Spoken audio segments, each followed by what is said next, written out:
अस्सलाम वालेकुम। आज हम साइटोकाइनेसिस के बारे में पढ़ेंगे। जब माइटोसिस होती है तो उसका पहला स्टेप कैरियोकाइनेसिस था, जिसमें डिवीजन होती है न्यूक्लियस की। जबकि साइटोकाइनेसिस को हम डिफाइन करते हैं division of whole cell. Division of whole cell, मुकम्मल सेल जो है ना वो डिवाइड करेगा। इसमें वर्ड जो साइटो है रिप्रेजेंट करता है सेल को, और जो काइनेसिस है ये शो करता है डिवीजन को। तो साइटोकाइनेसिस का मतलब होगा डिवीजन ऑफ होल सेल, मुकम्मल सेल जो है डिवाइड कर जाए। अब चूंकि दो तरह के हमारे पास जो है ना वो सेल हैं, प्लांट का सेल है, एनिमल का सेल है। दोनों की शेप, साइज और करेक्टरिस्टिक भी डिफरेंट हैं। Specifically presence of cell wall, plant के सेल के अंदर सेल वॉल मौजूद है, जबकि एनिमल के सेल के अंदर सेल वॉल एब्सेंट है। तो सेल वॉल की मौजूदगी की वजह से प्लांट सेल अपनी शेप में इतना ज़्यादा वेरिएट नहीं करता, इतना ज़्यादा जो है चेंज नहीं होता, जबकि एनिमल सेल में काफ़ी ज़्यादा चेंजेस आती हैं। तो पहली बात हो जाए cytokinesis in animal cell. Animal cell जो है वो किस तरह से साइटोकाइनेसिस करता है, या होल सेल को आफ्टर कैरियोकाइनेसिस किस तरह से डिवाइड करेगा। कैरियोकाइनेसिस हो चुकी, दो न्यूक्लियाई बन चुके एक ही सेल के अंदर। अब इसमें क्या होता है, एस्ट्रल जो फाइबर्स होते हैं, एस्ट्रल जो माइक्रोट्यूब्यूल्स होते हैं, ये हमने देखा था कि जो सेल होते हैं जब अपने डिवीजन कर रहे होते हैं तो इनके अंदर मौजूद जो दो हमारे पास जो सेंट्रियोल होते हैं, ये सेंट्रियोल बाहर की तरफ कुछ फाइबर्स को ओरिजिनेट करवाते हैं, और इन फाइबर्स को क्या कहते हैं, एस्ट्रल फाइबर्स और एस्ट्रल माइक्रोट्यूब्यूल कहते हैं। ये एस्ट्रल माइक्रोट्यूब्यूल सिग्नल जो है ना वो भेजेंगे सेंटर में, और इक्वेटोरियल जो प्लेट होती है यहाँ पे ये सिग्नल भेजेंगे। किस तरह का सिग्नल भेजेंगे, ये सिग्नल भेजेंगे ताकि यहाँ मौजूद जो स्पेशल टाइप की प्रोटीन है, लाइक उसमें एक्टिन प्रोटीन है, मायोसिन प्रोटीन है, इन प्रोटीन को एक्टिवेट किया जा सके। इनकी एक्टिवेशन के लिए पैगाम भेजा है किसने, एस्ट्रल माइक्रोट्यूब्यूल ने। और एस्ट्रल माइक्रोट्यूब्यूल का पैगाम एक्टिन मायोसिन को मिलने के बाद इनकी एक्टिवेशन होगी और कॉन्ट्रैक्टाइल रिंग जो है वो बन जाएगी। इक्वेटोरियल प्लेट के ऊपर क्या बन गई है, कॉन्ट्रैक्टाइल रिंग बन गई है, और यही रिंग वो जगह है जहां से क्लीवेज फर्रो जो है ना वो बनती है, यानी मेम्ब्रेन अंदर की तरफ धंसना शुरू हो जाती है, अंदर की तरफ इन्वेजिनेट होना शुरू हो जाती है। इस तरह से क्या होता है, क्लीवेज फर्रो की फॉर्मेशन होती है।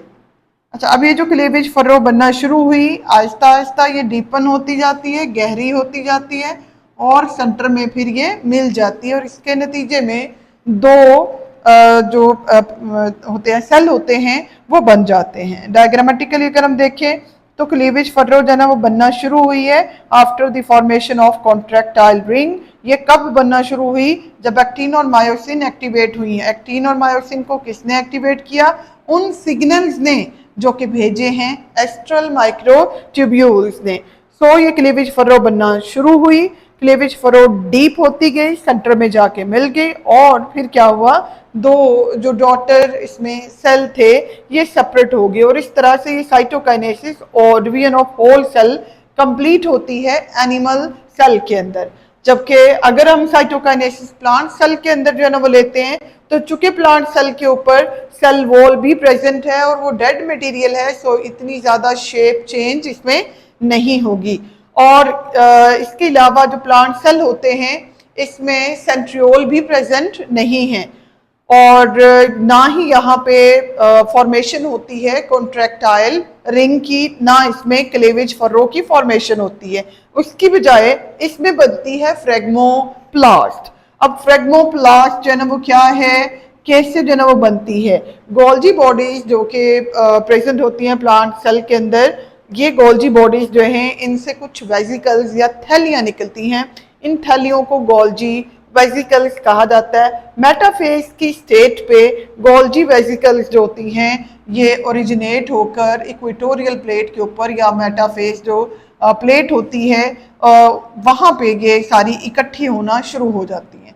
फिर ये वेसिकल्स लाइन अप हो जाएंगी, यानी एक ही लाइन के अंदर जो है लगकर सीधी किताब जो है ना वो बना देंगी। लाइन अप होने के बाद ये आपस में फ्यूज हो जाती हैं, ये आपस में फ्यूज होकर क्या बना देती, इनकी जो ऊपर जो मेम्ब्रेन थी वो मेम्ब्रेन सेल की मेम्ब्रेन जो है ना वो बना देगी, जबकि इनके अंदर जो कंटेंट था, जो मटेरियल इन वेसिकल्स ने उठाया हुआ था, वो एक्चुअली मटेरियल जो है वो फ्यूचर की जो सेल वॉल बनती, सेल मेम्ब्रेन तो सारी वेसिकल की मेम्ब्रेन से ही बन गई, लेकिन जो सेल वॉल बननी है उसकी ओरिजिन, उसके जो प्रिकर्सर और इनिशियल जो मॉलिक्यूल हैं सेलुलोज के लिए हों या पेक्टीन के हों, ये कहाँ डाउन होगा और पहले फॉर्मेशन जो है ना वो करेगा यहाँ पे दो जो प्राइमरी वॉल्स के दरमियान में जो मिडल लैमला बनता है उस मिडल लैमला की फॉर्मेशन होती है।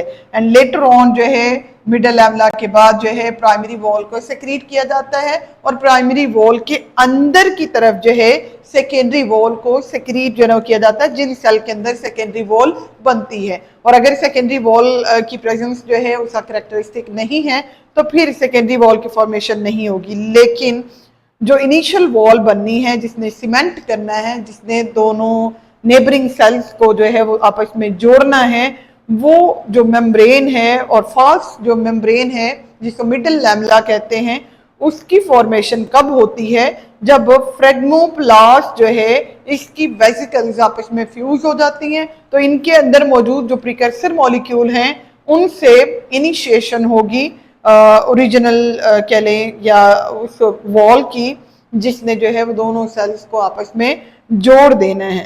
और जबकि वेसिकल्स की जो मेम्ब्रेन्स होती हैं वो आपस में जुड़कर क्या बनाती हैं, ये सेल जो होते हैं, जो नए बनने वाले सेल हैं जिन्हें हम डॉटर सेल कह रहे हैं, इनकी जो सेल मेम्ब्रेन है वो बन रही है वेसिकल से, जबकि जो सेल वॉल है वो बन रही है उन प्रिकर्सर मॉलिक्यूल से जो इन वेसिकल्स ने अपने अंदर उठाए हुए थे। सो इस तरह से साइटोकाइनेसिस प्लांट सेल के अंदर एक डिफरेंट वे में कंप्लीट होती है, जबकि एनिमल सेल के अंदर ये डिफरेंट वे में कंप्लीट होती है।